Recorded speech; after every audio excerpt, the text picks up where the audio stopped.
It's going to be a jump. Now here it looked like a jump. There, this looks like a foul to me. Yeah. Indiana, and you can see Caitlin saying you were right in front of her. Picture this. Sophie Cunningham just grabbed a defensive rebound, securing the ball like any professional player should. Yeah. Like, I'm not saying that your job is easy, but when it is a simple call right in front of your face multiple times, what are you doing? What are you doing? What call are you like bugged out? All of them. Most? Everything? Like, it's just like they're just so inconsistent. Like, that's my thing. Like, if you're on the other team and you're going to be finding the shit out of me, yeah, cool. But let me do it to you. Yeah. You know what I mean? You want like consistency then. Yeah, like just give. And I think that's players across the league and like new fans across the country. Like everyone's like, what is going on with the refs? And I'm like, I don't know. Then out of nowhere, a Seattle Storm player launches her to the ground, like they're playing Sunday night football instead of basketball. The referee is standing right there, front row seat to the whole thing, watching it unfold like he's at a backyard barbecue instead of officiating a professional game. And what does he do? Absolutely nothing. No whistle, no call, no consequences whatsoever. Now, am I ever advocating for players to throw other players on the ground? No, like we've seen so much of it throughout the WNBA. He watches this happen right in front of him. There's so much contact on the play and he does nothing. He doesn't blow his whistle. He doesn't stop the play. He doesn't call a foul here. But that's when Caitlin Clark, stuck on the bench for her 7th straight game with a groin injury, finally reached her breaking point. Her voice cut through the arena like a knife. You were right in front of her. Why did you change your mind? This wasn't just another bad call. This was the moment that perfectly captured everything that's rotting away at the core of WNBA officiating right now. We have updates and our recovery's going well. You know, it's just, I think for us staying the course and making sure that we're really diligent about each step that we take and that we don't have setbacks and that we're patient with it. I know she wants to be out here on the floor and we want her out here on the floor, but making sure that she's ready is the most important thing.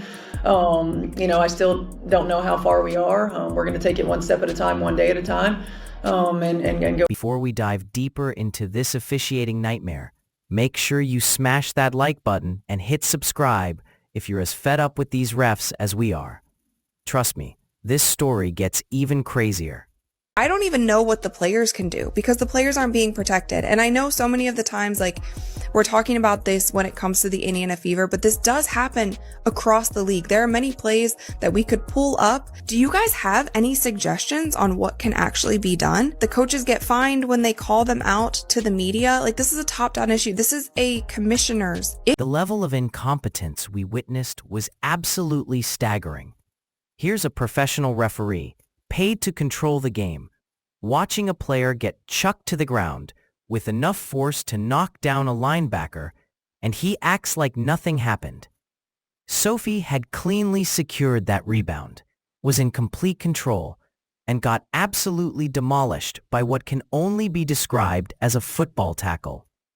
The contact was so obvious, so blatant, that even casual fans watching at home were screaming at their TVs.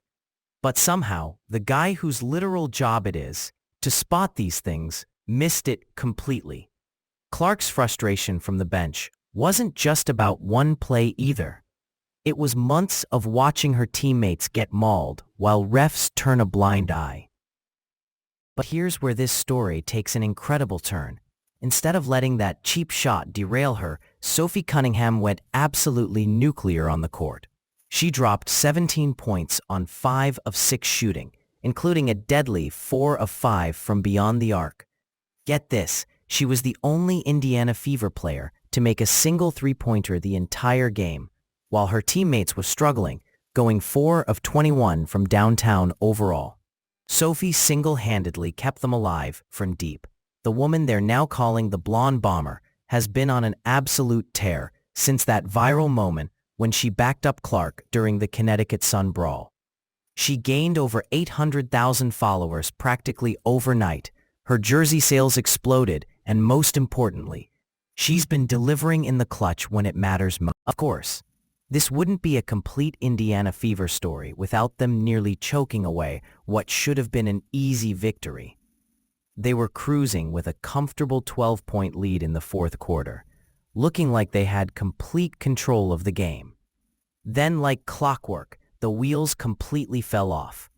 It's like this team becomes allergic to success the moment they get comfortable, especially when Clark isn't on the floor to steady the ship. Seattle stormed back with a vicious 11-0 run that cut the lead down to just 1 point with minutes remaining. Suddenly, what should have been a stress-free finish turned into a heart attack-inducing nightmare for every Fever fan watching. The worst part? Kelsey Mitchell picked the absolute worst time to have one of her coldest shooting nights of the season. She went 3 for 16 from the field and a brutal 0 for 8 from three-point range. Watching her shoot was like watching someone try to play piano with oven mitts on. Thank goodness for veteran leadership, because Aaliyah Boston and Natasha Howard absolutely saved Indiana from complete disaster. Boston delivered her 6th straight double-double with 16 points and 12 rebounds on efficient 7 of 11 shooting. More importantly, she went on a personal 9-point scoring run in the fourth quarter that essentially saved the game when everything else was falling apart around them. Boston has finally started looking like her dominant self again after struggling early in Clark's absence. Her presence in the paint, improved defense, and willingness to attack the rim have become absolutely critical for this team's survival. Meanwhile, Howard quietly dropped 21 points and has become the team's emotional anchor during this chaotic stretch. Her veteran savvy and basketball IQ have been invaluable for a squad that sometimes looks completely rudderless without their superstar floor general. No hero ball, no unnecessary risks, just consistent professional execution when the lights got brightest. But let's zoom out for a second, because this disaster goes way beyond just one missed call or one game. The officiating crisis in the WNBA has officially hit rock bottom, and it's no longer just Indiana Fever fans sounding the alarm. Players, coaches, and fans from across the entire league are piling on because these officiating blunders are happening week after week, game after game. Just think about how completely insane this situation has become. Sophie Cunningham got slapped with a $500 fine for making a TikTok video that poked fun at the refs, but actual full-contact body slams are being ignored in live games. That tells you everything you need to know about where this league's priorities currently stand. Commissioner Kathy Engelbert had the absolute nerve to claim that only losing teams complain about officiating. Maybe someone should inform her that when your biggest stars are getting beat up nightly and missing games due to injuries from uncalled fouls, it's not about winning or losing anymore. It's about basic player safety and professional competence. Here's what makes this 5-game winning streak without Clark even more remarkable. Indiana has now climbed to 17 wins and 12 losses, solidifying their 5th-place position in the standings. They own crucial tiebreakers over both the 6th-place Storm and 7th-place Las Vegas Aces, 2 teams they might be neck and neck with when the regular season ends. The fact that they're 9-7 without Clark this year is nothing short of miraculous for a team that was expected to collapse the moment their superstar went down. But here's the mystery that has everyone talking. Clark showed up to the arena in full game-ready gear, shorts, sneakers, the whole package, but never actually suited up. Is the team just being extra cautious with her recovery? Or is there something more serious going on behind the scenes? With the Western Conference playoff race being one of the tightest logjams in recent memory, every day of uncertainty about her return becomes more critical. The harsh reality is that the WNBA is experiencing the most exciting and transformative season in its history. But it's all being overshadowed by referee incompetence that's becoming impossible to ignore. Fans are tuning in at record numbers. Arenas are packed. Media attention is at an all-time high. But if these games continue feeling rigged or unsafe, All that momentum could vanish overnight. What happened to Sophie wasn't just a missed call. It was a visual symbol of everything wrong with the league right now. Clark's screaming from the bench wasn't just passionate fandom. It was pure frustration boiling over from months of watching this circus unfold.